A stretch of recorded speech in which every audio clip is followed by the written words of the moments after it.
Speaker, mimi ni kijana ya Makueni bwana. Makueni huko tunapanda maembe tamu sana. Sikali yenu ya GMO. Unakula hapa supu balaa maembe. Mimi nataka kuchangia mada Mr. Speaker. Naona mada hapa inasema ati President wa Tanzania Samia Suluhu anataka kuomba usaidizi kwa William Samoei Ruto amsaidie kukabiliana ufisadi katika nchi lake la Tanzania. Mimi nashindwa. Mgonjwa anasaidiaga mwenzake kupona kweli? Ama ni daktari?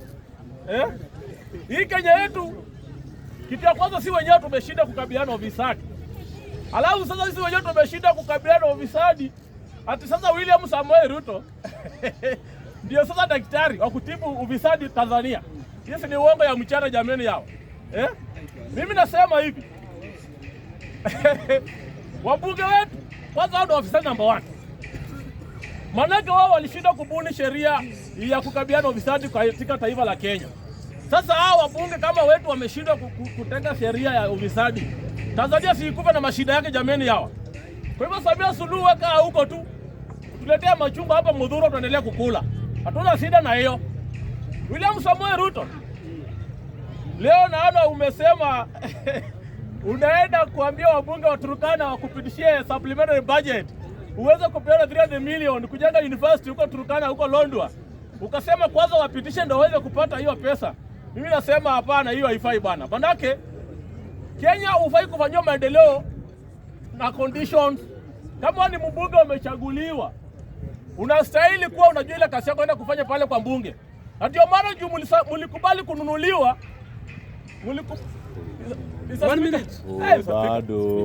Mlikubali kununuliwa mbunge wetu wa Kenya. Ndio maana unaona saizi hata pesa ya maendeleo ni shida. Unakujanga na kierere. Ni shida sana.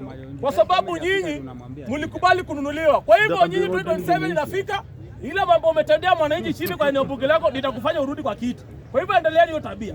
Mimi nataka kwenda kwa mandingi na Gachagua.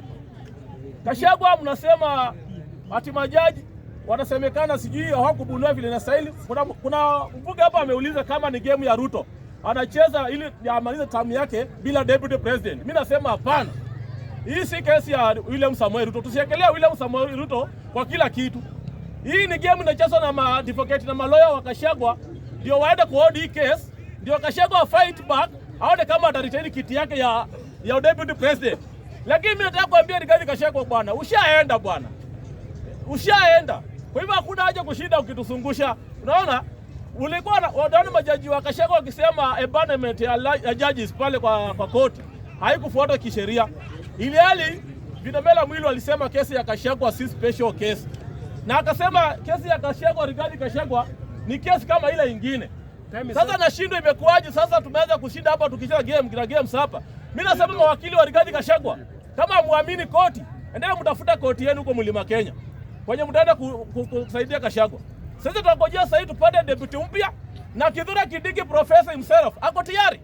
Tunangojea tu ruling itoke kwa koti, tuapishe Kithure Kindiki. Kwa hivyo mimi nasema wa Kenya, hiyo story nyingine mlikuwa mnaambiwa ya miaka 7 kuongezwa, hiyo ni mimi kama Patrick Mule yake Bulldozer. Mimi siuke mkono wanasiasa kuongezewa miaka ingine ati ifike 7. Mimi nimekataa hilo kama Bulldozer. Kwa hivyo msikubali kitu kama hiyo wananchi wenzangu. Na nafikiri wale wameenda public participation leo, mumeenda mkakataa hiyo maneno. Sisi tunataka hata hiyo miaka ipunguzwe ikuje 3. Mtu anahudumu miaka 3 unakwenda. Na hapa katikati tunakuwa na uchaguzi ya kuamua utaendelea ama utaendelea. Kwa hivyo tunasema hata hii miaka ikuja 3, si mambo ya miaka 7.